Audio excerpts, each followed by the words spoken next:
last week, everyone, we all know that Hangang made history as the first South Korean author, also the first Asian woman to win the Nobel Prize in Literature, marking a proud moment for everyone, but especially for those here in Korea. For many, it was, this long-anticipated chance to read a Nobel-winning work in its original language rather than through a translation. However, the importance of translators and translation has been highlighted as well, because what do the translated works do? They help bring Korean literature to the rest of the world. And so we have Paige Aniyah Morris, co-translator of Han's novel. In English, the title is We Do Not Part. In Korean, 한글로는 작별하지 않는다. It's one of, we really wanted to get this interview because we want to get behind and into the mind of a person who's actually worked on one of her works. So let's say hi to her right now. Paige Morris is a writer, an educator, and also translator. So she's on air with us right now. Hi, thanks for joining us today. Hi, thank you so much for having me. Yes, so first of all, I do want to get right into the nitty-gritty. So how did you come to work on Hanggang's work and on translating We Do Not Part? Yeah, so it came about sort of by surprise for me. I had worked with my co-translator, Lee on a different project a few years ago. And shortly after that, we connected online. And she reached out to me one day to ask if I wanted to collaborate on a new translation project. But she didn't say anything about the author, the plot of the book. I was just so excited to work with her that I said yes without knowing anything. And then the next day, the manuscript for We Did Not Part was in my inbox. And I was shocked, obviously, that Yeon trusted me enough to collaborate on this particular author who's so important and such a groundbreaking writer now to the English readers as well. So I felt pressured, obviously, like, can I do a good job on this? But I also felt this obligation to do her work justice. So that's how I ended up working on the book. And so thanks for explaining how you got to work on it. But what was it like to work with such a complex and, from what I understand, in a very emotionally intense narrative? Yes, it was the most intense translation project I've worked on to date. And I found that during the process, I needed to take a lot more breaks than I usually do while working. I had to switch to other projects or clear my head somehow, just because even just as a reader, that novel is so immersive and so overwhelming. But especially when translating, you're working so closely with it that it felt almost suffocating at times, and I had to step away a bit. But I think it was important and necessary to get that space and be able to come back and re-enter when I was able to. So it was intense, but yeah, worthwhile. I mean, to the point, as you mentioned, that it was almost suffocating, I guess, goes to our readers who may not have read this one. I know it's out in Korean, and from what I understand, I guess it's set to be published in English. It's set to be released early 2025, if I'm not mistaken, correct? Yes, that's correct, though. There are early copies floating around as well. So. Oh, okay. So not to give away too much of the plot, because I know many of our listeners right now, they've probably read many of maybe her earlier works, like The Vegetarian, for example, but maybe not this one, even in the Korean language. So what do you think is kind of the essence of this book? Because I have to preface it by saying that the importance of the historic backdrop to this novel, We Do Not Part, it's very important, is it not? Yes, it definitely is. So overall, the novel is about friendship, but also about this historical trauma and uncovering it. Just a brief description of the plot. Yes. Yes, a writer named Kyung-ah receives a message one day from her friend, who's a documentary filmmaker named In-sun. And In-sun has had an accident that has left her hospitalized and requires Kyung-ah to go to In-sun's home in Jeju to take care of In-sun's pet birds. So Hyunga goes to Jeju. She's not expecting to find sort of evidence of a project Insun has been working on to piece together Insun's own family's history and connection to the series of massacres that took place largely on Jeju in the late 1940s, which is today known as the Jeju Uprising. Yes, yes. So that's why we mentioned how the historic backdrop of this is so important. For you, I know that there might be, of course, as you say, it was almost suffocating, according to your words just a few moments ago, in terms of the challenging aspects of translating this particular work. Was it the words, her words, that were so evocative, or was it the backdrop? Was it a combination of both? Can you share a little bit into your insight? Yes, it was a number of elements, I think, that made this a really challenging novel to translate. About the amount of research, of course, that had to go into finding the right language for a lot of the history that, there's not really a lot of comparable events in English language history. So finding the right language for that. And also some of the novel makes use of the Jeju language as well. So I had to do a sort of crash course in the grammar and vocabulary of Jeju language as compared to standard Korean. Yes. To convey it accurately in English as well. And that actually answers one of our listeners actually posted a question, meaning like, how did you deal with the Jeju dialect and the process of translating those parts? Because even for people who speak just the standard version of Korean, it's challenging to sometimes even understand. It sounds like almost a different language. There are big differences. Yes, definitely. I foolishly thought it would be more or less intelligible if you understood Korean, Yes. but completely different. And yeah, it's a lot more research and parsing to really figure out. Indeed. Well, thanks for sharing about a little bit of insight into this aspect of your translating.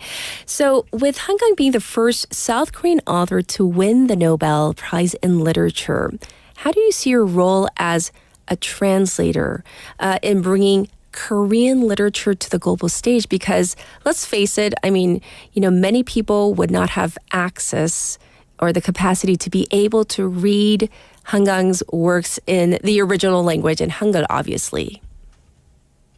Yeah, that's right. And I think that's what's so important about the work of a translator.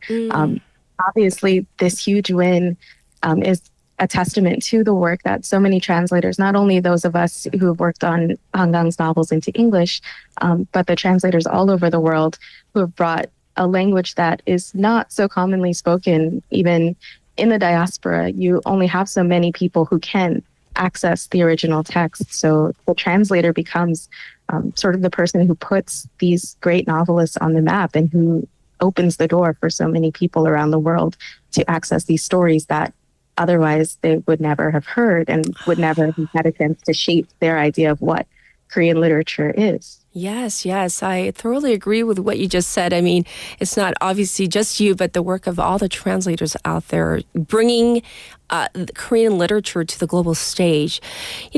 So some translators, they have said in media outlets, in articles, that they themselves contacted, publishers, sometimes without support, and, that maybe only a few Korean writers have received such aid or support. So maybe if we can also get a glimpse into your thought process, your opinion about the current challenges that translators face in getting, enough support. What do you think?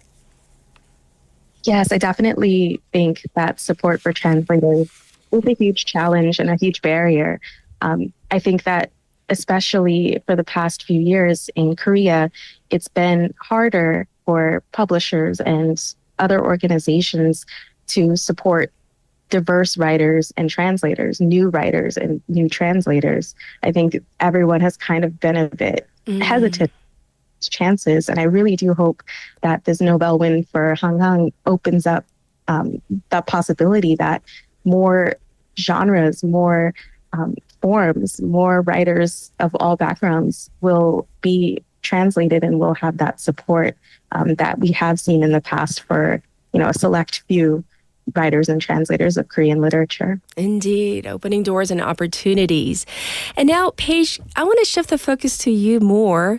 Can you share your story of how you became a translator, particularly why Korean literature? Because I'm sure you had a choice, but consciously, why did you choose Korean literature? Yes, so many parts of that story were just fortunate accidents. I went to ask a history teacher in high school for a suggestion on a language to learn on my own time. And he recommended an East Asian language as it would be a big challenge and very different from English. And I chose Korean as he recommended it as maybe the easiest one to learn to read, at least. The Hangang, yes. And he turned out to be right, but learning the rest of the language turned out to be like a lifelong challenge and interest for me. So when I had the chance to first come to Korea on a Fulbright grant, I was here feeling kind of isolated from people around me, but still able to connect with literature as I had always done in the US as well. Right. So I was reading a lot during that time, and I wanted to share with friends back home what kinds of things I was reading, because none of the stuff that was in the bookstores here matched the few works of Korean literature and translation that were on the bookshelves in the US. So there were so many new stories, and I was so excited to talk about them that in the end, I thought maybe it's just quicker if I just translate them myself. So that's how you began. I love how you said it, a series of fortunate accidents. But of course, those fortunate accidents took you on this path, and here we are today speaking to you. It's so amazing.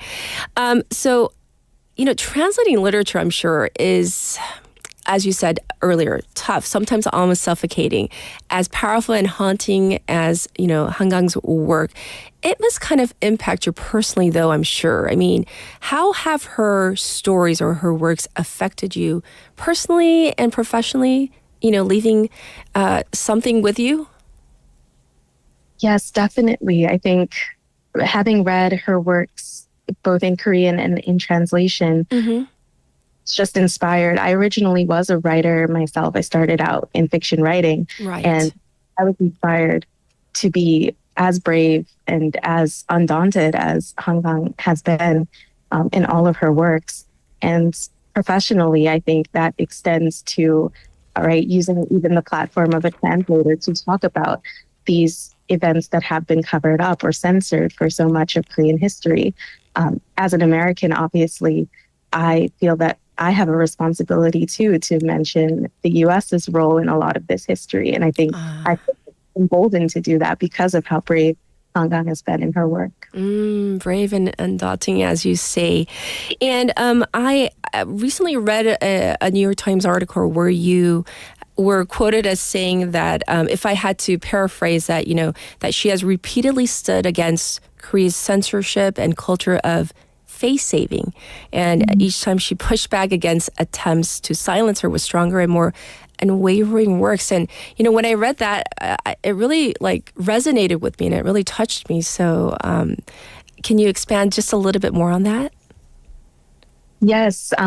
As you were discussing earlier, there was a kind of cultural creators blacklist under the administration. And so within Korea, I think a lot of writers maybe felt afraid or wouldn't write about certain subject matter because of the fear of ending up on a list like that. Yes. But, following Sonyeon Yonda or Human Acts, Hangang writes a novel like We Do Not Part, right? Instead of shying away, being silenced into writing about other content.